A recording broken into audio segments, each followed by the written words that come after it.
ಸುಖೀಭವ ಸಿನಿಮಾದ ನಿರ್ಮಾಪಕರು ಯಾಕೋ ಈಗ ಇಕ್ಕಟ್ಟಿನ ಪರಿಸ್ಥಿತಿಯಲ್ಲಿದ್ದಾರೆ. ಅದನ್ನು ನಮ್ಮ ಗೌರವ್ ಶೆಟ್ಟಿ ಹೇಳ್ತಾರೆ. ಯಾಕೆ, ಏನು, ಎತ್ತ, ಏನಾಯಿತು ಅನ್ನುವಂಥದ್ದು.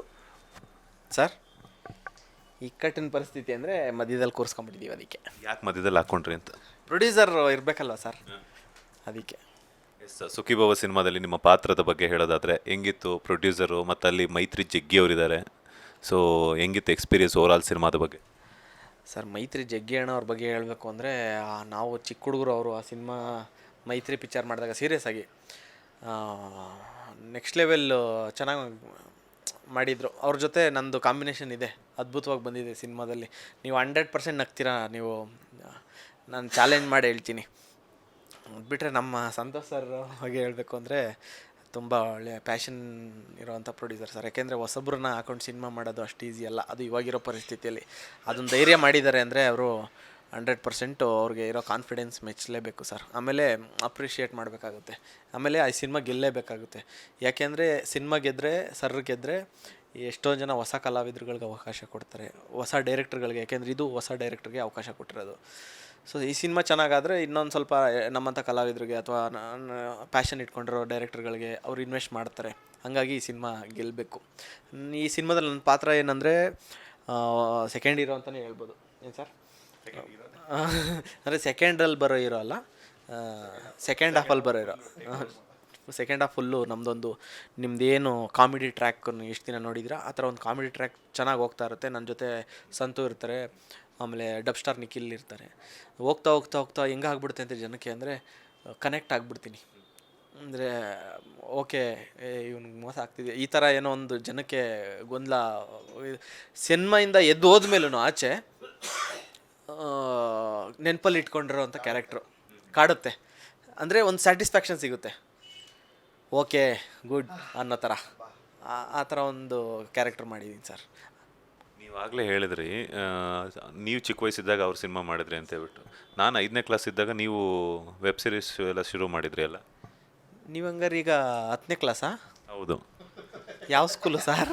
Boss TV school. 5ನೇ ಕ್ಲಾಸಿಂದನೂ ಬಾಸ್ ಟಿವಿಲೇ ಇದ್ದೀರಾ? ಇಲ್ಲ, ಅದು ಪ್ರೈಮರಿಯಲ್ಲಿದ್ದೆ. ಪ್ರೈಮರಿ ಪ್ಲಸ್ ಹೈಸ್ಕೂಲ್ ಎರಡೂ ಇದೆ. ಓಕೆ ಬಿಡಿ ಸರ್. ಹಂಗಾರೆ ನಾವಿವಾಗ ಮೋಸ್ಟ್ಲಿ ಏಜ್ ಬಾರ್ ಆಗಿಬಿಟ್ಟು ಸಾಕು, ಇನ್ನು ಪೋಷಕ ಪಾತ್ರ ಮಾಡ್ಕೊಂಡಿರ್ರಿ ಅಂತ ಹೇಳ್ತಾ ಇದ್ದೀರಾ ನೋಡಿ ಸರ್. ಹೇಳಿ ಮತ್ತೆ ಏನು ಪ್ರೊಡ್ಯೂಸರ್ ಮಧ್ಯದಲ್ಲಿ ಕೂರಿಸ್ಕೊಂಡ್ಬಿಟ್ಟು ಸೈಲೆಂಟ್ ಆಗಿಬಿಟ್ರೆ ನಾನು ನಿಮಗೆ. ನಮ್ಮನ್ನು ಇವರು ಇಬ್ಬರು ಹೇಗೆ ಇವಾಗ ಮಧ್ಯದಲ್ಲಿ ಹಾಕಿ ಕಚೆಗಳಿಗೆ ಕೊಟ್ಟು ನಮ್ಮನ್ನು ನಗಿಸ್ತಿದ್ದಾರೋ, ಇಡೀ ಸಿನಿಮಾ ಹಾಗೇ ಇತ್ತು ಸರ್. ಇವರಿಬ್ಬರು ಹೇಗೆ ಇರೋದಂದರೆ, ಫುಲ್ಲು ಕಾಂಬಿನೇಷನ್ ಹೇಗಿರೋದಂದರೆ, ಅಲ್ಲಿ ಸೆಟ್ಟು ಶೂಟಿಂಗಲ್ಲೂ ನಗೋರು, ನಾವು ಶೂಟಿಂಗ್ ಆದಮೇಲೂ ಒಂದು 1/2 hour ನಗೋರು, ಅಷ್ಟು ಕಾಮಿಡಿ. ಇವರು ಸೀನಿಯರ್ ನಟರು, ಇವರು ಯೂಟ್ಯೂಬ್ ಸೂಪರ್ ಸ್ಟಾರು, ನಾವು ಹೊಸಬ್ರು ಸರ್. ಇವರಿಬ್ಬರ ಮಧ್ಯದಲ್ಲಿ ತುಂಬ ಚೆನ್ನಾಗಿತ್ತು. ಅಲ್ಲಿ ಸಿಚುವೇಶನ್ ಆಗಲಿ, ಅಲ್ಲಿ ನಾವು ಶೂಟ್ ಮಾಡೋ ಪ್ಲೇಸ್ ಆಗಲಿ ತುಂಬ ಜಾಲಿಯಾಗಿ ಮಾಡಿದ್ರು, ತುಂಬ ಪ್ರೋತ್ಸಾಹದಿಂದ ಮಾಡಿದ್ರು. ಆಮೇಲೆ ಯಾವುದೇ ಆಗಲಿ ಇವರೇ ತುಂಬ ಇಂಪ್ರವೈಸ್ ಮಾಡ್ಕೊಂಡು ಮಾಡಿದ್ರು. ಒಂಥರ ಹೇಳಬೇಕು ಅಂದರೆ ನಾವು ಏನು ಇದು ಹೇಳಬೇಕು ಅನ್ನೋ ಪರಿಸ್ಥಿತಿನೇ ನಮಗಿಬ್ಬರು ಕೊಟ್ಟಿಲ್ಲ. ಆಮೇಲೆ ಇವರಂತೂ ನಗಿಸಿ ಎಲ್ಲರಿಗೂ ಹೊಟ್ಟೆನೋ ಬಂತು. ಅಷ್ಟು ಚೆನ್ನಾಗಿ ಇತ್ತು ಆ ಸಿಚುವೇಶನ್ ಎಲ್ಲ.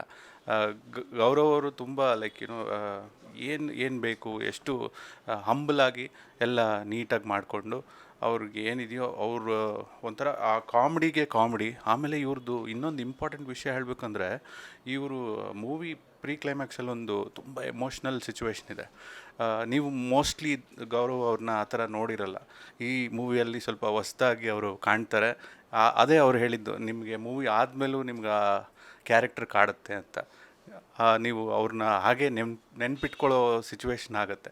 ಮತ್ತು ಇವ್ರನ್ನ ಮೈತ್ರಿ ಅವ್ರನ್ನಂತೂ ನೀವು ಮರೆಯೋಕ್ಕೆ ಚಾನ್ಸೇ ಇಲ್ಲ ಸರ್. ಪ್ರತಿಯೊಂದು ಫ್ರೇಮಲ್ಲೂ ಅವ್ರು ನೋಡಿದಾಗ ನಿಮ್ಮ ನಗು ಬಂದಿಲ್ಲ ಅಂದರೆ ನೀವು, ನಾನು ಪ್ರಾಮಿಸ್ ಮಾಡ್ತೀನಿ, ಅವರು ಅಷ್ಟು ಚೆನ್ನಾಗಿ ನಗಿಸಿದ್ದಾರೆ.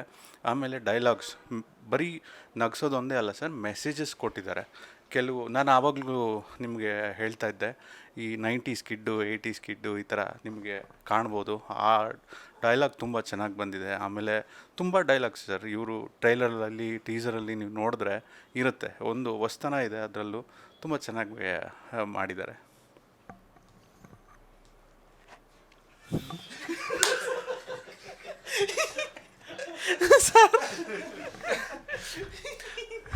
ಪಾತ್ರನೂ ಊಹೆ ಮಾಡ್ಕೊಂತಿದ್ದೆ, ಅವ್ರದ್ದೊಂದು ಪಾತ್ರ ಇದೆ, ನಿಮ್ದೊಂದು ಪಾತ್ರ ಇದೆಯಲ್ಲ, ಏನು ಹೆಂಗಿರ್ಬೋದು ಅಂತ. ಬೇರೆ ಬೇರೆ ಅವತಾರಗಳನ್ನ ಎತ್ತಿದ್ದೀರಾ? ಅವತಾರ ಏನು ಎತ್ತಿಲ್ಲ ಸರ್, ಇರೋ ಅವತಾರದಲ್ಲಿ ಬೇರೆ ಬೇರೆ ಆಯಾಮಗಳಿದೆ. ಅಂದರೆ ಕಾಮಿಡಿ ಕಾಮಿಡಿ ಕಾಮಿಡಿ ಓಕೆ, ಒಂದು ಇದುವರೆಗೂ ನೀವು ಲೆಕ್ಕ ತೊಗೊಬೋದು. ಇಡೀ ಸಿನಿಮಾ ನಗಿಸಿ ಎಂಡಲ್ಲಿ ಒಂದು ಎಮೋಷನ್ ಕೊಟ್ಟಿರೋ ಸಿನಿಮಾ ಯಾವುದೂ ಅಷ್ಟು ಈಸಿಯಾಗಿ ಜನ ಕೈ ಬಿಟ್ಟಿಲ್ಲ. ಇದರಲ್ಲಿ ನನ್ನ ಕ್ಯಾರೆಕ್ಟ್ರು ಅಷ್ಟೇ, ಫುಲ್ ನಗ್ತಾ ನಗ್ತಾ ನಗ್ತಾ ನಗ್ತಾ ಹೆಂಗಾಗ್ಬಿಡುತ್ತೆ ಅಂದರೆ ಜನಕ್ಕೆ ಅವ್ನಿಗೇನೋ ಒಂದು ಏನೋ ಒಂದು ಆಗ್ತಾ ಇರುತ್ತಲ್ಲ, ಅವಾಗ ಜನಕ್ಕೆ ಬೇಜಾರಾಗುತ್ತೆ, ಇಷ್ಟೊತ್ತು ನಗ್ಸದ್ನಲ್ಲ ಇವ್ನಿಗೆ ಈ ಥರ ಆಗಬಾರ್ದು ಅನ್ನೋ ಒಂದು ಮನಸ್ಥಿತಿಗೆ ಬಂದುಬಿಡ್ತಾರೆ. ಆ ಥರ ಒಂದು ಕನೆಕ್ಟ್ ಆಗುವಂಥ ಕ್ಯಾರೆಕ್ಟರ್ ಇದು. ಫೀಲ್ ಗುಡ್ ಮೂವಿ ಇದು. ಅಂದರೆ ಎಲ್ಲ ಇದೆ ಇದರಲ್ಲಿ, ಎಮೋಷನ್ ಇದೆ, ಲವ್ ಇದೆ, ಆಮೇಲೆ ಒಂದು ಮೆಸೇಜ್ ಇದೆ, ಫ್ಯಾಮಿಲಿ ಡ್ರಾಮಾ ಇದೆ. ಆಮೇಲೆ ಲವ್ ಬಗ್ಗೆ ಎಷ್ಟೊಂದು ಜನಕ್ಕೆ ಇವಾಗಿರೋ ಸಿಚುವೇಶನಲ್ಲಿ ಎಷ್ಟೊಂದು ಜನಕ್ಕೆ ಲವ್ ಅಂದ್ರೇ ತುಂಬ ಕೆಟ್ಟದಾಗಿ ತಪ್ಪಾಗಿ ಅರ್ಥ ಮಾಡ್ಕೊಂಡಿದ್ದಾರೆ. ಅಂಥವ್ರಿಗೆಲ್ಲ ಲವ್ ಬಗ್ಗೆ ಒಳ್ಳೆ ಮೆಸೇಜ್ ಇದೆ, ಚೆನ್ನಾಗಿದೆ ಸರ್. ನನ್ನ ಹೆಸರು ಜಗದೀಶ್ ಅಂತ. ಈಗ ನನಗೆ 18 ವರ್ಷ. ಹೇಳಿ ಸರ್. ಈಗ ಸರ್ ಇಲ್ಲ 18 ವರ್ಷ. ನಾನು ಈಗ ತಾನೇ ಹುಟ್ಟಿದ್ದೀನಿ, ಈಗ ಬಾರ್ನ್ ಆಗಿದ್ದೀನಿ. Just Born baby. ಹಾಂ ರೆಡಿ ಸರ್. ಈಗ ಕೇಳಿ ಸರ್. ಕೇಳ್ಬಿಟ್ಟು ಕೊಟ್ಟಿದ್ದು ನಿಮಗೆ ಮೈಕು. ಸರ್ ಇದು ಸುಖಿ ಭವ ಅಂತ ಸರ್, ಸಖತ್ತಾಗಿದೆ ಸರ್. ಪ್ರೊಡ್ಯೂಸರ್ ಸರ್ ಒಳ್ಳೆ ಪೇಮೆಂಟ್ ಕೊಟ್ಟಿದ್ದಾರೆ ಸರ್. ಆಮೇಲೆ ಈ ಕ್ಯಾರೆಕ್ಟ್ರಲ್ಲಿ ಅಂದರೆ ಈ ಕ್ಯಾರೆಕ್ಟರ್ ಎಷ್ಟು ಡಿಫ್ರೆಂಟಾಗಿದೆ ಅಂತಂದರೆ, ನಂದು ಇವ್ರದ್ದು ಒಂದು ಕಾಂಬಿನೇಷನ್ ಒಂದು ಸೀನ್ ಬರುತ್ತೆ. ನಾನು ಗೌರವ್ ಅವ್ರ ಜೊತೆ ಅಷ್ಟು ಅಂದರೆ ನಾನು ಯೂಟ್ಯೂಬಲ್ಲಿ ನೋಡಿ ಏನು ಸಖತ್ತಾಗಿ ಮಾಡ್ತಾರಲ್ಲ, ತುಂಬ ಚೆನ್ನಾಗಿ ಮಾಡ್ತಾರೆ ಅನ್ನೋ ಥರ ನನಗೂ ಅನಿಸಿತ್ತು. ಸೊ ಇವ್ರು ಯಾವಾಗ ಅಲ್ಲಿ ಬಂದಾಗ ನಾವಿಬ್ಬರು ಒಂದು ಸತಿ ಡೈಲಾಗ್ಗಳು ತೊಗೊಳ್ಳೋಣ ಬನ್ನಿ ಅಂತ ಹೇಳಿದಾಗ, ಅಂದರೆ ಇವ್ರದ್ದು ಒಂದು ಸಣ್ಣ ಇಂಪ್ರೊವೈಸೇಷನ್ನು, ನಮ್ಮದು ಒಂದು ಇಂಪ್ರೊವೈಸೇಷನ್ನು, ನಾನು ಅಲ್ಲುಜ್ಕೊಂಡು ನಿಂತಿರ್ತೀನಿ. ಅದು ಹೆಂಗಿದೆ ಅಷ್ಟೇ ಸಾಕು. ಅದು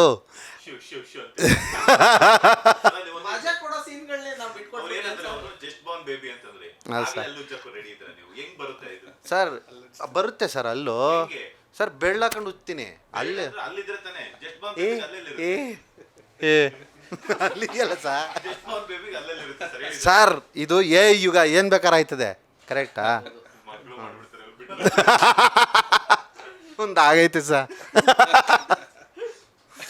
ಸೊ ಹಿಂಗಿದೆ ಕ್ಯಾರೆಕ್ಟ್ರು. ಆಮೇಲೆ ನಮ್ಮದು ಇವ್ರದ್ದು ಕಾಂಬಿನೇಷನ್ ಚೆನ್ನಾಗಿದೆ. ಆಮೇಲೆ ನಿಖಿಲ್ ಅವರು ಅಂತ ಒಬ್ಬರು ಮಾಡಿದ್ದಾರೆ, ಅವ್ರದ್ದು ಕಾಂಬಿನೇಷನ್ ಸೂಪರಾಗಿದೆ. ಸೊ ಅಂದರೆ ಫೈನಲಿ ಇಡೀ ಸಿನಿಮಾದಲ್ಲಿ ನಾನು ಇವ್ರ ಜೊತೆ ಸೆಕೆಂಡ್ ಹಾಫಲ್ಲಿ ಬರ್ತೀನಿ, ಬಿಟ್ಟರೆ ಹೀರೋ ಜೊತೆ ತುಂಬ ಕ್ಯಾರಿ ಆಗ್ತೀನಿ. ಸೊ ಹೆಂಗಿದೆ ಅಂತಂದರೆ ಈ 90s ಕಿಡ್ಸ್ಗೂ ಮತ್ತು ಈ 80s ಕಿಡ್ಸ್ಗೂ ಆಮೇಲೆ ಇವಾಗಿನ ಜೆನ್ಜಿ ಕಿಡ್ಸ್ಗಳಿಗೂ ಏನೇನು ವ್ಯತ್ಯಾಸ ಇದೆ ಅನ್ನೋದನ್ನು ಜಸ್ಟ್ ಒಂದು ಪೇಜ್ ಡೈಲಾಗಲ್ಲಿ ನಾವು ಕನ್ವೆ ಮಾಡ್ತೀವಿ. ಅಂದರೆ ಜನಗಳಿಗೆ ಹೇಳ್ತೀನಿ ಆ ಡೈಲಾಗು ಸಕ್ಕತ್ತಾಗಿದೆ. ಒಂದು ಶಾರ್ಟ್ ಡೈಲಾಗ್ ಅದು. ಅಲ್ಲಿಂದ ಒಳಗೆ ಬಂದು ಒಂದೇ ಶಾರ್ಟಲ್ಲಿ ಅದು ಏನು ಸರ್ 2 ಟೇಕ್ ಆಯ್ತಲ್ಲ, 2 ಟೇಕ್ ಮಾಡಿದೆ ಅಷ್ಟೇ ಅದು. ಬಟ್ ಅದ್ಭುತವಾಗಿ ಬಂದಿದೆ, ಆ್ಯಂಗಲ್ ಚೇಂಜ್ ಅಷ್ಟೇ. ಬಟ್ 2 ಟೇಕು ಸಕ್ಕತ್ತಾಗಿ ಬಂದಿದೆ. ನೀವು ನೋಡಿದ್ರೆ ನಿಜವಾಗ್ಲೂ ಇಂಪ್ರೆಸ್ ಆಗುತ್ತೆ. ನೀವು 100% ನಾನು ನಂಬರ್ ತಡಿ ಸರ್, ಫೋನ್ ಮಾಡ್ತೀರಿ ನೀವು. ನಿಜವಾಗ್ಲೂ ಅಷ್ಟು ಚೆನ್ನಾಗಿ ಮಾಡ್ತೀನಿ. ಹ್ಞೂ ಸರ್, ಅಷ್ಟು ಚೆನ್ನಾಗಿ ಮಾಡಿದ್ದೀನಿ ಸರ್. ನಾನು ಕಾನ್ಫಿಡೆನ್ಸಾಗಿ ಹೇಳ್ತೀನಿ ಸರ್. ತಗೊಂಬಿಡಿ ಸರ್. ಈಗ ಬೇಡ ಬಿಡಿ ಸರ್. ಆಮೇಲೆ ತಗೊಳ್ಳೋಣ ಬಿಡಿ ಸರ್. ಹೇಳಿ ಸರ್. ಹೇಳಿ ಸರ್. ತಗೊಳ್ಳಿ ಸರ್. ಎಸ್, ನಾನು ನಂಬರ್ ತೊಗೊಂಡ್ರೆ ಸುಮ್ಮನೆ ಅಂತ ತೊಗೊಳಲ್ಲ. ಅದರಲ್ಲಿ ನಾವು ಎಸ್, ಹೆಂಗಿತ್ತು ನಿಮ್ಮ ಕ್ವಾಟ್ಲೆ ಎಲ್ಲನೂ, ಶೂಟಿಂಗ್ ಸೆಟ್ಟಲ್ಲೆಲ್ಲನೂ ಅಂತ? Next level sir. ಇಲ್ಲಿ ಆಡೋದು ಅಂದರೆ ನಾವು ಆಫ್ ಕ್ಯಾಮ್ರಾ ಅಂದರೆ ಆನ್ ಕ್ಯಾಮ್ರಾ ಜಾಸ್ತಿ ಅಲ್ಲಿ ಏನಿರುತ್ತೋ ಅದಷ್ಟನ್ನೇ ಮಾಡ್ತಿದ್ವಿ. ಬಟ್ ಆಫ್ ಕ್ಯಾಮ್ರಾ ಎಲ್ಲ ಒಬ್ರನ್ನೊಬ್ರು ರೇಗಿಸ್ಕೊಂಡು ಕಾಲು ಹೇಳ್ಕೊಂಡು, ಅದರಲ್ಲಂತೂ ನಮ್ಮ ಪ್ರೊಡ್ಯೂಸರ್ ಸರ್ಗಂತೂ ನೆಕ್ಸ್ಟ್ ಲೆವೆಲ್ ಕಾಮಿಡಿ ಮಾಡಲ. ಅವ್ರು ನಗ್ಸೋದೇ ನಮ್ಗೊಂದು ಟಾಸ್ಕ್. ಈ ಪ್ರೊಡ್ಯೂಸರ್ ಸರ್ ಸುಮ್ಮನೆ ಕೂತಾರೆ, ಅವ್ರು ನಗಿಸ್ಬಿಡೋಣ, ಏನಾದರೂ ಒಂದು ಕಾಮಿಡಿ ಮಾಡ್ಕೊಂಡು ಅವ್ರನ್ನ ನಗಿಸ್ತಾ ಇದ್ವಿ. ಅದು ತುಂಬ ಮಜಾ ಮಾಡಿದ್ದೀವಿ ಸರ್. ಸೆಟ್ಟಲ್ಲಿ ಮಾತ್ರ ಯಾರನ್ನೂ ಸುಮ್ಮನೆ ಕೂತ್ಕೊಳ್ಳೋಕೆ ಬಿಡುತ್ತೆ ಅಷ್ಟು ಅವಳಿ ಕೊಟ್ಟಿದ್ದೀವಿ ಸರ್. ಸಖತ್ ಮಜಾ ಇತ್ತು. ಆಮೇಲೆ ಇದು ಸರ್ ನನಗೆ ಒಂದು ಸತಿ 250 ಕೋಟಿ ರೂಪಾಯಿದು ಒಂದು ಶರ್ಟ್ ಕೊಡಿಸಿದ್ರು ಅಲ್ವ ಸರ್? 250 ಕೋಟಿ ರೂಪಾಯಿ ಅಲ್ಲ, 250 crores ಅಂತಂದರೆ ಸಿನಿಮಾಗೆ ಇನ್ನೆಷ್ಟು ಬಂಡವಾಳ? ಒಂದು ಶರ್ಟ್ಗೆ 250 crores. ಸರ್ ನೀವೊಂದು ಜ್ಞಾಪಕ ಇಟ್ಕೊಬೇಕು, ಇವ್ರು ಇವಾಗಲೇ ಹುಟ್ಟಿರೋದಲ್ವಾ, ಇವ್ರಿಗೆ ಹೆಂಗೆ ಮ್ಯಾಥ್ಸ್ ಬರುತ್ತೆ? ಲೆಕ್ಕನೇ ಬರಲ್ಲ ಸರ್. ಝೀರೋಗಳು ಜಾಸ್ತಿ ಹಾಕೊಂಡು ಅದಕ್ಕೆ ಅಲ್ವಾ ಸರ್ ಝೀರೋಗಳು ಜಾಸ್ತಿ ಆ್ಯಡ್ ಮಾಡ್ಕೊಂಡಿದ್ದಾರೆ. ಇಲ್ಲ ಸರ್, ಆ್ಯಕ್ಚುಲಿ ನಿಜ ಹೇಳಬೇಕಂದ್ರೆ ಜಗ್ಗಿಯವರು ಆಫ್ ಸ್ಕ್ರೀನಲ್ಲಿ ಮಾಡಿರೋ ಚೇಟೆ ಏನಿದೆ ಅದನ್ನು 2 ಸಿನಿಮಾ ಮಾಡ್ಬೋದು ಸರ್. ಇವರು ಎಲ್ಲ ಮಾಡಿರೋದು ನಿಜವಾಗ್ಲೂ ನಮ್ಮ ಜೊತೆ ಒಂದು ಸಿನಿಮಾ ಅಂದರೆ ಇವ್ರದ್ದು ಸಪ್ರೇಟ್ ಟ್ರ್ಯಾಕಲ್ಲಿ ಇನ್ನೊಂದು ಫಿಲಮ್ ಓಡ್ತಾ ಇತ್ತು, ಅಷ್ಟು ಕಾಮಿಡಿ ಆಗಿರ್ತಿತ್ತು. ಆಮೇಲೆ ನಾವು ಕೆಲಸ ಮಾಡಿದ್ದು ಎಲ್ಲ ಡಬಲ್ ಶಿಫ್ಟು ಸರ್. ನೈಟಲ್ಲಿ ಮಾಡಿದ್ದೀವಿ, ಸಾಂಗ್ ತೆಗಿಬೇಕಾರೆ ಎಲ್ಲ ತುಂಬ ಕಷ್ಟಪಟ್ಟು ಎಲ್ಲ ಡ್ಯಾನ್ಸ್ ರಿಹರ್ಸಲ್ಸ್ ಮಾಡಿಕೊಂಡು ಎಲ್ಲ ಮಾಡಿದ್ದಾರೆ. ಅದರಲ್ಲೂ ಯಾರಿಗೂ ಏನು ಕಷ್ಟ ಅಂತ ಅನಿಸೇ ಇಲ್ಲ. ಅಷ್ಟು ಜಾಲಿಯಾಗಿ ನಗ್ನಗ್ತಾ ಬೆಳಗ್ಗೆವರೆಗೂ ಆಲ್ಮೋಸ್ಟ್ ಸನ್ರೈಸ್ ಆಗೋವರೆಗೂ ಆ ಥರ ನಾವು 2-3 ಸತಿ ಮಾಡಿದ್ದೀವಿ ಸರ್. ಅಂದರೆ ಅಷ್ಟು ಜೋವೆಲ್ಲಾಗಿರ್ತಿತ್ತು ಟೀಮೆಲ್ಲ. ಮಧ್ಯೆ ಬಂದು ಇವ್ರು ಹೇಳ್ದಾಗೆ ಫುಲ್ ಕಾಮಿಡಿ ಮಾಡೋರು, ನಗ್ಸೋರು, ನಾವು ನಗ್ಸೋರು. ಆಮೇಲೆ ಯಾರಾದರೂ ಸೈಲೆಂಟಾಗಿದ್ದರೆ ಅವ್ರಿಗೆ ತೋರಿಸ್ಬಿಟ್ಟು ಅಲ್ಲಿ ನೋಡಿ ಅವರು ಫ್ರೀ ಆಗಿದ್ದಾರೆ ಅಂದರೆ ಶಿಫ್ಟ್ ಚೇಂಜ್ ಆಗೋದು, ಈ ಥರ ತುಂಬ ಚೆನ್ನಾಗಿ ಮಾಡ್ತಿದ್ವಿ. ಆಮೇಲೆ ನಿಖಿಲು ಮತ್ತು ಸಂತು ಅವರು ತುಂಬ ಚೆನ್ನಾಗಿ ಮಾಡಿದ್ದಾರೆ ಸರ್. ಇವರಿಬ್ಬರಿಗೆ ಇವ್ರಿಗವರು ಚೇಳಸು ಅದು ಹೇಗೆ ಅಂದರೆ ಒಂದು ನೆಗೆಟಿವ್ ಶೇಡ್ ಹೋದಾಗೆ ಇರುತ್ತೆ. ಇವ್ರನ್ನ ದಾರಿ ತಪ್ಪಿಸೋ ಥರನೇ ಮಾತಾಡ್ತಿರ್ತಾರೆ ಅವರು, ಬಟ್ ಒಂದು ಜೊತೆಗೆ ಇರುತ್ತೆ. ತುಂಬ ಚೆನ್ನಾಗಿ ಬಂದಿದೆ. ಇಲ್ಲ ಸರ್, ಕತೆ ಹೇಳಲ್ಲ, ಬಟ್ ಅಂದರೆ ಅವರು ಇದಾರಲ್ಲ ಡಬ್ ಸ್ಟಾರ್ ನಿಖಿಲ್, ಒಳ್ಳೆ ಮಜಾ. ಅಂದರೆ ಸುಮ್ಮನೆ ಇರೋದೇ ಇಲ್ಲ, ಯಾರಿಗಾರು ರೇಗಿಸ್ತಾ ಇರೋದು. ಅಂದರೆ ಅವನು ಸೀರಿಯಸ್ ಆಗಿ ಏನೋ ಕೇಳ್ತಾ ಇರೋ ಥರ ಇರ್ತದೆ ಅವರು, ಬಟ್ ಅದು ಕಾಮಿಡಿಯಾಗಿರುತ್ತೆ. ಎದುರುಗಡೆ ಯಾರೋ ಕನ್ಫ್ಯೂಸ್ ಆಗ್ಬಿಡೋಕೆ, ಸೀರಿಯಸ್ ಆಗಿ ಕೇಳ್ತಾವೆ, ನಮಗೆ ಗೊತ್ತಿರುತ್ತೆ ಅದು ಕಾಮಿಡಿಯಾಗಿ. ಆಮೇಲೆ ನಮ್ಮ ಮ್ಯಾನೇಜರ್ ಇದ್ರಲ್ಲ ಅವರು ಒಳ್ಳೆ ಮಜಾ, ಒಳ್ಳೆ ಫನ್ ಇತ್ತು ಸರ್. ಲೊಕೇಶನ್ನು ತುಂಬ ದೂರ ಬೇರೆ ಇತ್ತು, ಹೋಗಿ ಬರೋದೇ. ನಿಜ ಹೇಳಿ, ನೀವು ಅದ್ರ ಬಗ್ಗೆ ಯೋಚನೆ ಮಾಡ್ತಿದ್ರ? ಇಲ್ಲ ಸರ್, 2 ಶಿಫ್ಟ್ ಅಂತಿದ್ರಲ್ಲ, ಮಿಡ್ ನೈಟಲ್ಲಿ ನಾವು ಏನೇನು ಮಾಡಿದ್ವಿ ಅದನ್ನೆಲ್ಲ ಹೇಳ್ತಿದ್ರೆ ನೆನಪಿಸ್ಕೊತಿದ್ರ?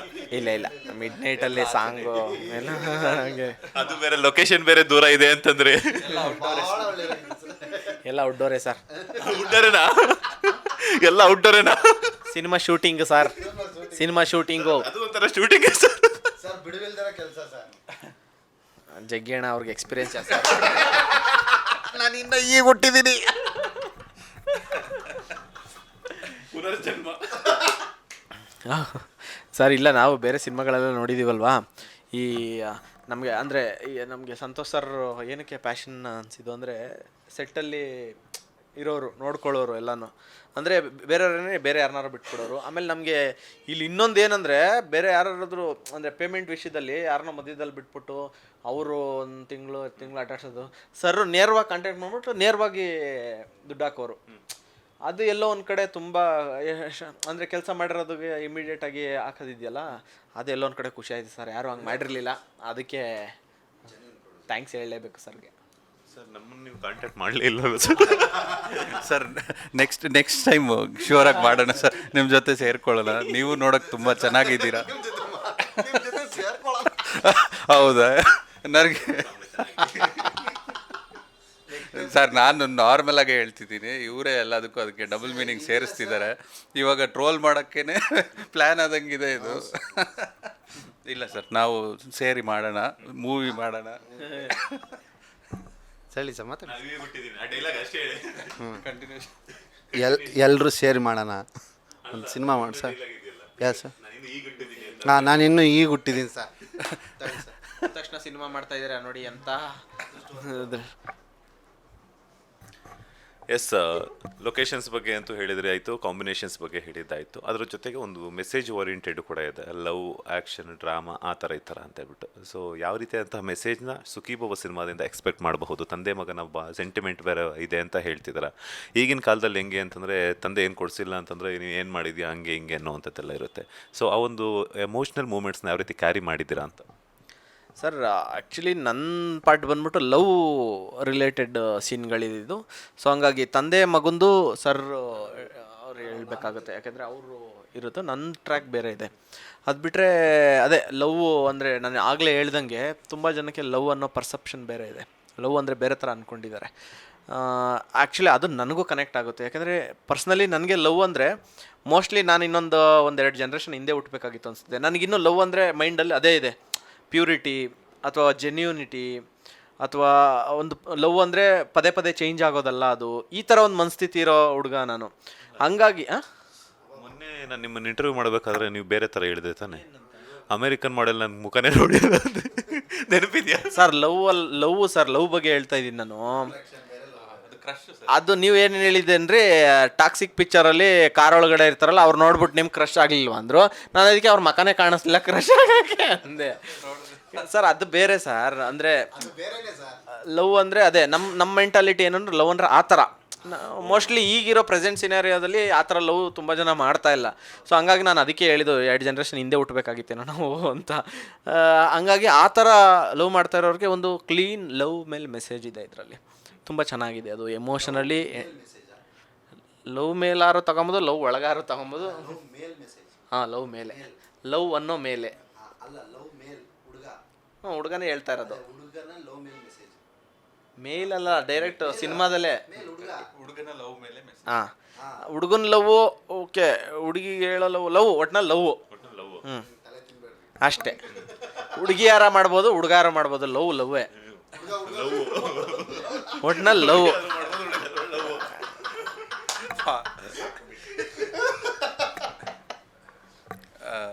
ಸರ್, ನೀವು ಕೇಳಿದಾಗೆ ಇದು 3 ಜನ್ರೇಷನ್ಸ್ ಇರುತ್ತೆ ನಾರ್ಮಲಾಗಿ. ಇವಾಗ ಇವ್ರು ಹೇಳಿದಾಗೆ ಲವ್ ಅನ್ನೋದು ಹೇಗೆ ಅಂದರೆ, ಮುಂಚೆ ಇದ್ದಿದ್ದು ಒಂದು ಬರೀ ಒಬ್ಬರೊಬ್ಬರನ್ನ ನೋಡಿಕೊಂಡು ಪ್ರೀತಿಸ್ಕೊಂಡು ತುಂಬ ವರ್ಷಗಳು ಇದ್ಬಿಡ್ತಾಯಿದ್ರು. ಇನ್ನು ಅದಾದಮೇಲೆ ಒಂದು ಸ್ಟೇಜಲ್ಲಿ ಸೇರ್ತಾರೆ, ಜೊತೆಗಿರ್ತಾರೆ, ಆಮೇಲೆ ಪ್ರೀತಿ ಹುಟ್ಟುತ್ತೆ ಅನ್ನೋ ಥರ ಇತ್ತು. ಇವಾಗ ಲವ್ ಅನ್ನೋದು ತುಂಬ ಫಾಸ್ಟ್ ಆಗಿಬಿಟ್ಟಿದೆ. ಅದು ಹೇಗೆ ಅಂದರೆ, ಒಬ್ರಿಗೆ ಇಷ್ಟಪಡ್ತಾರೆ, ಸೇಮ್ ನಾವು ಎಷ್ಟು ಫಾಸ್ಟಾಗಿ ಮೂವ್ ಆಗ್ತಿದ್ದೀವೋ ಅದೇ ಥರ ಲವ್ ಎಮೋಷನ್ಸು, ಅದರಲ್ಲಿರೋ ಫೀಲಿಂಗ್ಸೂ ಅಷ್ಟೇ ಫಾಸ್ಟಾಗಿ ಒಬ್ಬರಿಂದ ಒಬ್ರಿಗೆ ಚೇಂಜ್ ಆಗಿಬಿಡ್ತದೆ. ಸೊ ಇವ್ರು ಹೇಳೋ ರೀತಿ ಹೇಗೆ ಅಂದರೆ, ಆ ಕಾಲದಲ್ಲಿ ಇದ್ದಿದ್ದ ಪ್ರೀತಿ ತುಂಬ ಜೆನ್ಯೂನ್ ಆ್ಯಂಡ್ ಪ್ಯೂರ್ ಆಗಿರ್ತಾಯಿತ್ತು. ಇವಾಗಿರೋದು ಇಲ್ಲ ಅಂತಲ್ಲ, ಇವಾಗ ತುಂಬ ಫಾಸ್ಟಾಗಿದೆ. ಆಮೇಲೆ ಇದರಲ್ಲೂ ಆಪ್ಷನ್ಸ್ ಬೇಕು ಅಂತಾರೆ. ಲವಲ್ಲೂ ಆಪ್ಷನ್ಸ್ ಬೇಕು ಅಂದರೆ ಇದು ಮೊಬೈಲ್ ಪರ್ಚೇಸ್ ಮಾಡ್ದಂಗೆ ಹಾಕ್ಬಿಡುತ್ತೆ ಅನ್ನೋದು ಒಂದು ಅಭಿಪ್ರಾಯ ಅಷ್ಟೆ. ಆಮೇಲೆ ತಂದೆ ಮಗಂದು ಇದು ಕೇಳಿದಾಗ ನೀವು, ಸರ್, ವಿಲೇಜ್ ಬ್ಯಾಕ್ಗ್ರೌಂಡಿಂದ ಬಂದವ್ರಿಗೆ ನಾರ್ಮಲಾಗಿ ತಂದೆ ತಾಯಿ ಮೇಲೆ ಪ್ರೀತಿ ಜಾಸ್ತಿ ಇರುತ್ತೆ, ಅಟ್ಯಾಚ್ಮೆಂಟ್ಸ್ ಜಾಸ್ತಿ ಇರುತ್ತೆ. ಯಾಕೆಂದರೆ ಅವ್ರು ಕಷ್ಟಪಡೋದನ್ನು ಲೈವಾಗಿ ಇವ್ರು ನೋಡಿರ್ತಾರೆ. ಇವ್ರು ಬೆಳಿಬೇಕಾದ್ರೆ ಅದೇ ಕಷ್ಟಪಟ್ಟು ಬಂದಿರ್ತಾರೆ. ಸಿಟಿಯಲ್ಲಿದ್ದಾಗ ಅವರು ಕಷ್ಟಪಟ್ಟಿರ್ತಾರೆ, ಬಟ್ ಅದನ್ನು ಕಾಣಿರಲ್ಲ, ಎದುರುಗಡೆ ನೋಡಿರಲ್ಲ. ಅವ್ರ ತಂದೆ ತಾಯಿ ಯಾವಾಗಲೂ ಅವ್ರಿಗೆ ಪ್ರೀತಿ ತೋರಿಸಿರ್ತಾರೆ, ಅಕ್ಕರೆಯಿಂದ ಅವ್ರನ್ನ ಬೆಳೆಸಿರ್ತಾರೆ. ಸೊ ಅವ್ರು ಪಡೋ ಕಷ್ಟ ಇವ್ರಿಗೆ ಅಷ್ಟೊಂದು ಗೊತ್ತಿರಲ್ಲ. ಬೆಳೆದಾಗಿ ಇವ್ರ ಎಕ್ಸ್ಪೀರಿಯೆನ್ಸ್ ಆದಾಗಲೇ ಗೊತ್ತಾಗುತ್ತೆ. ಸೊ ಅದಕ್ಕೆ ನಾನು ಡಿಫ್ರೆನ್ಷಿಯೇಟ್ ಮಾಡಬೇಕು ಅಂದರೆ, ಈ ವಿಲೇಜ್ ಲವ್ ಇನ್ನೂ ಸ್ವಲ್ಪ ಅಫೆಕ್ಷನೇಟ್ ಆಗಿರುತ್ತೆ. ಅಂಥ ಪ್ರೀತಿಯಲ್ಲಿ ಒಂದು ತಂದೆನ, ನನಗೆ ತಿಳಿದಂಗೆ ವಿಲೇಜಲ್ಲಿರೋರು ತಂದೆನ ಹಗ್ ಮಾಡೋದಾಗಲಿ ತಾಯಿನ ಹಗ್ ಮಾಡೋದಾಗಲಿ ತುಂಬ ಕಮ್ಮಿ ಇರುತ್ತೆ ಸರ್. ಬಟ್ ಇಲ್ಲಿ ನಾವು ಬಾಯ್ ಅಂತ ಹೇಳ್ಬೇಕಂದ್ರೆ ಹಗ್ ಮಾಡಿ ಬಾಯ್ ಅಂತ ಹೇಳೋಗ್ತೀವಿ, ತಂದೆನಾಗಲಿ ತಾಯಿನಾಗಲಿ. ಅದೇ ಥರ ಒಂದು ಫ್ರೆಂಡ್ಸಾಗಿ ನಾವು ಬೆಳೆದು ಬಿಡ್ತೀವಿ. ಅಲ್ಲಿ ಒಂದು ಗ್ಯಾಪ್ ಇರುತ್ತೆ. ನನಗೆ ಮೋಸ್ಟ್ಲಿ ಇವರು ವಿಲೇಜ್ ಅಟ್ಮಾಸ್ಫಿಯರ್ ನೋಡಿರೋದ್ರಿಂದ ಗೊತ್ತಿರೋದ್ರಿಂದ, ಒಂದು ತಂದೆ ಹತ್ರ ಹೋಗಿ ಒಂದು ಪ್ರೀತಿ ತೋರಿಸಿ ಒಂದು ಹಗ್ ಮಾಡ್ಕೊಬೇಕು, ಅವ್ರಿಗೆ ನಮ್ಮ ಕಷ್ಟ ಹೇಳ್ಕೊಬೇಕು ಅನ್ನೋದೇ ಒಂದು ಕಷ್ಟ ಇರುತ್ತೆ ಸ್ವಲ್ಪ. ಸೊ ಇಂಥದ್ದೆಲ್ಲ ಎಮೋಷನ್ಸ್ ಇಲ್ಲಿರೋದ್ರಿಂದ ಇದು ನಮ್ಮ ದೊಡ್ಡವ್ರಿಗಾಗಲಿ ಸ್ವಲ್ಪ ನಮ್ಮ ಏಜ್ ಇರೋರಿಗೆ ಕನೆಕ್ಟ್ ಆಗುತ್ತೆ ಅಂತ ನಮ್ಮ ಅಭಿಪ್ರಾಯ. ನಾನು ಸ್ವಲ್ಪ ಏಜ್ ಸರ್, ಇವ್ರು ನನಗಿಂತ ಒಂದು 5 ವರ್ಷ ದೊಡ್ಡವರು ಅಷ್ಟೇ. ಅದಕ್ಕೇ ಹೇಳ್ತಾರೆ, ಅದು ನನಗಿಂತ 5 ವರ್ಷ ದೊಡ್ಡವರು. ಸರ್, ನಾನು ಇನ್ನೂ ಚಿಕ್ಕವನು, 18 ವರ್ಷ. ಅದು ಈಗ ಸರ್ ಬೆಳೆದೆ, ಈಗ ಒಂದು 2-3 ಅವ್ರ ಮುಂಚೆ.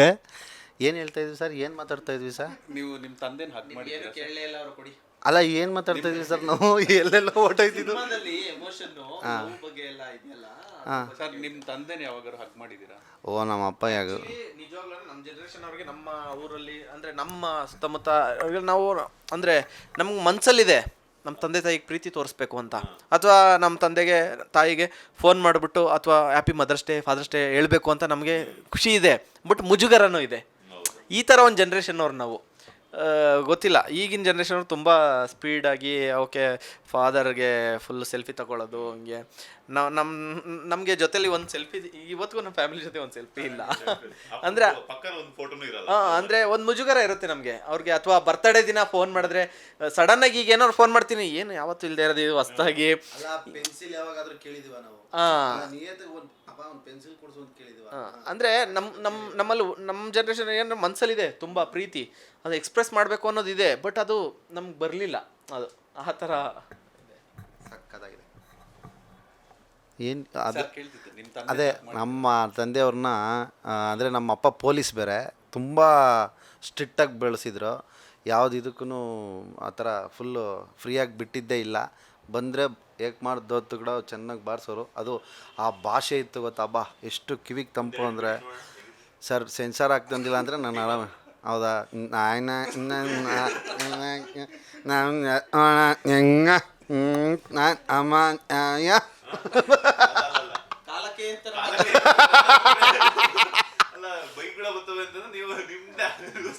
ಇಲ್ಲ ಸರ್, ಕಾಲಕ್ಕೆ ಅಂತಲೇ ಅದನ್ನೆಲ್ಲ ಹೇಳ್ಬಾರ್ದು ಅಂತ ಹೇಳ್ತಾರೆ ಸರ್. ಆದರೆ ಹಂಗೆ ಬೈತಿದ್ರು. ಬಟ್ ನಮಗೆ ದೊಡ್ಡವ್ರು ಆಗ್ತಾ ಆಗ್ತಾ ಆಗ್ತಾ ನಮ್ಮಪ್ಪ ನಮಗೆ ಚಿಕ್ಕವರೆಲ್ಲ ಅಪ್ಪ ಮನೇಲಿ ಇರಬಾರ್ದಪ್ಪ, ಏನು ಹಿಂಸೆ ಕೊಡ್ತಾರಪ್ಪ, ಏನು ಇದು ಮಾಡ್ತಾರಪ್ಪ ಅಂತ ಅನ್ಸೋದು. ಓದ್ಕೊ ಅಂತಾರೆ, ಸುಮ್ಮನೆ ಹಿಂಸೆ ಕೊಡ್ತಾರೆ, ಯಾಕೆ ಸುಮ್ಮನೆ ಇದು ಮಾಡ್ತಾರಲ್ಲ ಅಂತ ಅನ್ಸೋದು. ಬಟ್ ಒಂದು ದಿವಸ ಅಪ್ಪ ಬರೋದೇ ಇಲ್ಲ ಅಂತ ಗೊತ್ತಾದಾಗ ಅದನ್ನು ತಡ್ಕೊಳಕ್ಕಾಗಲಿಲ್ಲ ಸರ್. ಅಂದರೆ ಸೀರಿಯಸ್ಲಿ ನಾನು ನಮ್ಮ ಅಪ್ಪನ ಜೊತೆ ಅಷ್ಟು ಅಂದರೆ ನಾನೇ ಅವರ ಕಡೆಯ ದಿನಗಳಲ್ಲಿ ಅವ್ರ ಜೊತೆ ತುಂಬ ಇದ್ದವನು. ನಮ್ಮ ಅಣ್ಣನಿಗಿಂತ ನಾನೇ ಇದ್ದವನು. ಸೊ ಅವ್ರಿಗೆ ಹೆಂಗಾಗ್ಬಿಟ್ಟಿತ್ತು ಅಂತಂದರೆ ನಿನಗೇನಾದರೂ ಒಂದು ಸೆಟ್ಲಾದರೆ ಸಾಕು, ನೀನೇನಾದರೂ ಒಂದು ಮಾಡಿದ್ರೆ ಸಾಕು ಅನ್ನೋ ಥರ ಆಗ್ಬಿಟ್ಟಿತ್ತು. ಫಸ್ಟೆಲ್ಲ ನಾನು ಸಿನಿಮಾಗೆ ಬರ್ತೀನಿ ಅಂತಂದಾಗೆಲ್ಲ ಬೈಯೋರು, ಹೊಡೆಯೋರು, ಏನೇನೋ ಅನ್ನೋರು, ನಿಮ್ಮ ಮನೆಗೆ ಬರಬೇಡ ಹೋಗು ಅಂತ ಅನ್ನೋರು, ಇದೇನು ಸುಮ್ಮನೆ ಕೆಟ್ಟೋಯ್ತಾ ನನ್ನ ಮಗನೇ ಏನಂತ ತಿಳ್ಕೊಂಡಿದ್ಯಾ ಅಂತ ಬೈಯೋರು. ಬಟ್ ಆಮೇಲೆ ಅವ್ರಿಗೆ ಗೊತ್ತಾಯ್ತು ಅದು ಓಕೆ ಇಲ್ಲ ಇವ್ನಿಗೆ ಅದ್ರಲ್ಲಿ ಆಸೆ ಇದೆ, ನಾನು ಅವ್ನಿಗೆ ಸಪೋರ್ಟ್ ಮಾಡಬೇಕು ಅಂತ ಬೆನ್ನೆಲುಬಾಗಿ ನಿಂತರು. ಬಟ್ ನಾನು ಮೈತ್ರಿ ಅಪ್ಪು ಸರ್ ಜೊತೆ ಪುನೀತ್ ಸರ್ ಜೊತೆ ಮಾಡ್ದಾದ್ಮೇಲೆ ಅವತ್ತು ಫಸ್ಟ್ ಶೋ ಸಿನಿಮಾಗೆ ಬರ್ತಾರೆ. ನೋಡಾದ್ಮೇಲೆ ನಮ್ಮಪ್ಪ ಆಚೆ ಬಂದು ನನ್ನನ್ನು ಅವತ್ತು ಫಸ್ಟ್ ಟೈಮ್ ಹಗ್ ಮಾಡ್ತಾರೆ. ನೀನು ಮಾಡಿದ್ದಕ್ಕೂ ನನ್ನ ಮಗ ಆಗಿದ್ದಕ್ಕೂ ಸಾರ್ಥಕ ಅಂತಾರೆ. ಅಂದರೆ ನಾನೊಬ್ಬ ಅಪ್ಪನಾಗಿ ನನಗೆ ಒಳ್ಳೆ ಹೆಸರು ಕೊಟ್ಟೆ ಅಂತ ಹೇಳ್ತಾರೆ. ನನಗೆ ಅವತ್ತಾಗಿದ್ದು ಖುಷಿ. ನಮ್ಮಪ್ಪ ನನಗೇನು ಖುಷಿ ಅಂದರೆ ನನ್ನ ಸಕ್ಸಸ್ ನೋಡೋದ್ರು. ಅಂದರೆ ಒಂದಷ್ಟು ಜನ ಬಂದು ನನ್ನನ್ನು ಮಾತಾಡ್ಸೋದು, ಇದು ಮಾಡೋದು ಎಲ್ಲ ನೋಡೋದ್ರು. ನನಗೆ ಅದು ಇನ್ನೂ ನನ್ನ ಕಣ್ಣಲ್ಲಿ ಕಟ್ದಂಗಿದೆ.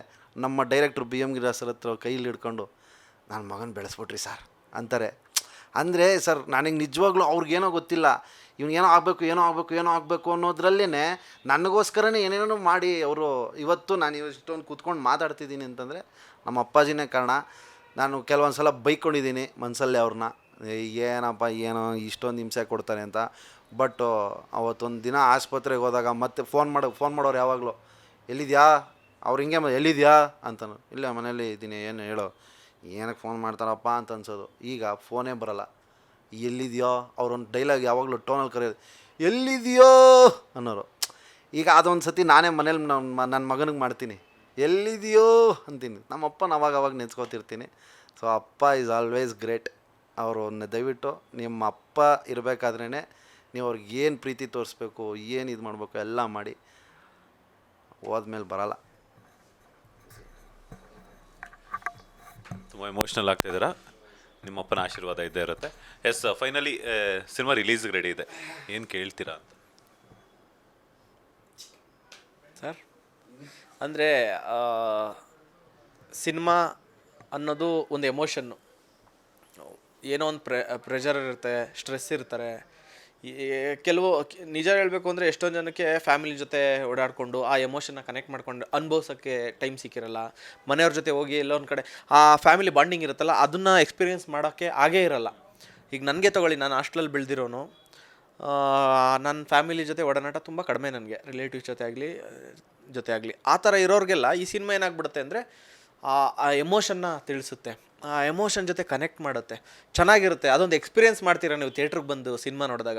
ಸೊ ಹಂಗಾಗಿ ಈ ಸಿನಿಮಾನ ಸುಖೀಭವ ಸಿನಿಮಾನ ಥಿಯೇಟ್ರಿಗೆ ಬಂದುಬಿಟ್ಟು ಆ ಎಕ್ಸ್ಪೀರಿಯೆನ್ಸ್ ಮಾಡಿ ನೀವು ಅಂತ ನಾನು ಜನರ ಹತ್ರ ಕೇಳ್ಕೊತೀನಿ. ಥ್ಯಾಂಕ್ ಯು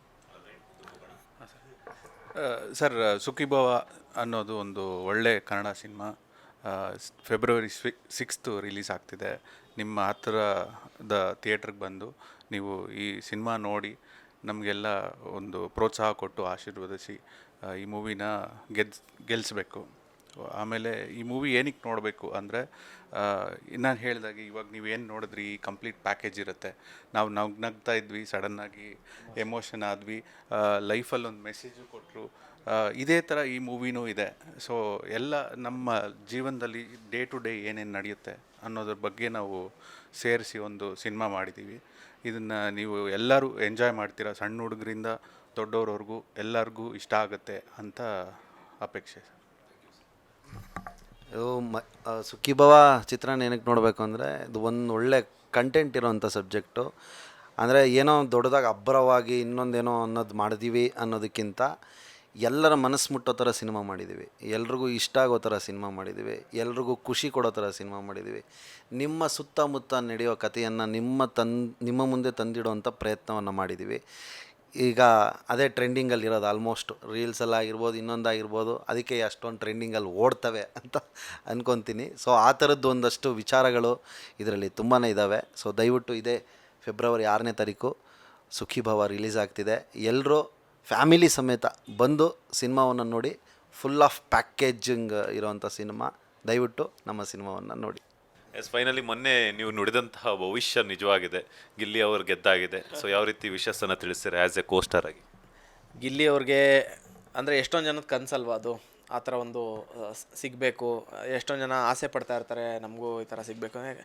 ಕಷ್ಟಪಟ್ಟು ಕೆಲಸ ಮಾಡಿ ಎಂಟರ್ಟೈನ್ ಮಾಡ್ತಿರೋರು ಯಾವತ್ತೂ ಒಂದಿನ ಸಕ್ಸಸ್ ಸಿಗುತ್ತೆ. ಅದಕ್ಕೆಲ್ಲ ಒಂದು ಇನ್ಸ್ಪಿರೇಷನ್ ಅವರು. ಸೊ ಇದೇ ಥರ ನಿಮ್ಮ ಕಲಾ ಸೇವೆ ನಿರಂತರವಾಗಿರಲಿ. ನಿಮ್ಗೆ ಸಿಗ್ತಾ ಇರೋ ಪ್ರೀತಿನ ಇದೇ ಥರ ಉಳಿಸ್ಕೊಳ್ಳಿ, ಚೆನ್ನಾಗಿರಿ. ನಿಮಗೆ ಕಂಗ್ರ್ಯಾಚುಲೇಷನ್ಸ್ ಹೇಳೋಕ್ಕೆ ಇಷ್ಟಪಡ್ತೀನಿ. ಆದಷ್ಟು ಬೇಗ ಹುಟ್ಟದ ಮಾರಾತ್ಮಂಗೆ ಹೋಗ್ಬಿಟ್ಟು ದೃಷ್ಟಿ ತೆಗೆಸ್ಕೊಂಬನ್ನಿ ಅಂತ ಹೇಳ್ತೀನಿ. ಕ್ಯಾಶ್ ಪ್ರೈಸಲ್ಲಿ ಏನು ಕೇಳಲ್ವಾ? ನನಗೇನು ಬೇಡ ಸರ್. ಲಕ್ಷ್ಮಿ ಅನ್ನೋದು ಕೇಳಿ ಪಡೆಯೋದಲ್ಲ, ತಾನಾಗೆ ಬರುತ್ತೆ. ಸರಸ್ವತಿ ಇದ್ದಾಳಲ್ವಾ, ಲಕ್ಷ್ಮಿ ಯಾವತ್ತೋ ಒಂದಿನ ಬರ್ತಾಳೆ ಬಿಡಿ. Thank you so much. ಒಳ್ಳೆಯದಾಗಲಿ ನಿಮ್ಮ ಇಡೀ ಚಿತ್ರತಂಡಕ್ಕೆ. All the best. Thank you very much sir. Thank you. ಇದಾಗಿತ್ತು ಸುಖೀಭವ ಚಿತ್ರದ ಕಲಾವಿದರ ಪ್ಲಸ್ ನಿರ್ಮಾಪಕರ ಮಾತು. ಕ್ಯಾಮ್ರಾ ಪರ್ಸನ್ ರಾಘವೇಂದ್ರ ಸ್ವಾಮಿ ಜೊತೆ Manjunath Srinivas, boss TV Kannada, Bengaluru. Latest ಹಾಗೂ ಇಂಟ್ರೆಸ್ಟಿಂಗ್ ಸುದ್ದಿಗಳಿಗಾಗಿ ಬಾಸ್ ಟಿವಿ ಕನ್ನಡ ಚಾನೆಲ್ನ ಸಬ್ಸ್ಕ್ರೈಬ್ ಮಾಡಿ. ಹಾಗೆಯೇ ಬೆಲ್ ಐಕಾನ್ ಪ್ರೆಸ್ ಮಾಡಿ. ಇದರ ಜೊತೆಗೆ ಫೇಸ್ಬುಕ್, ಇನ್ಸ್ಟಾಗ್ರಾಮ್, ಎಕ್ಸ್ನಲ್ಲೂ ಮಿಸ್ ಮಾಡದೆ ಫಾಲೋ ಮಾಡಿ.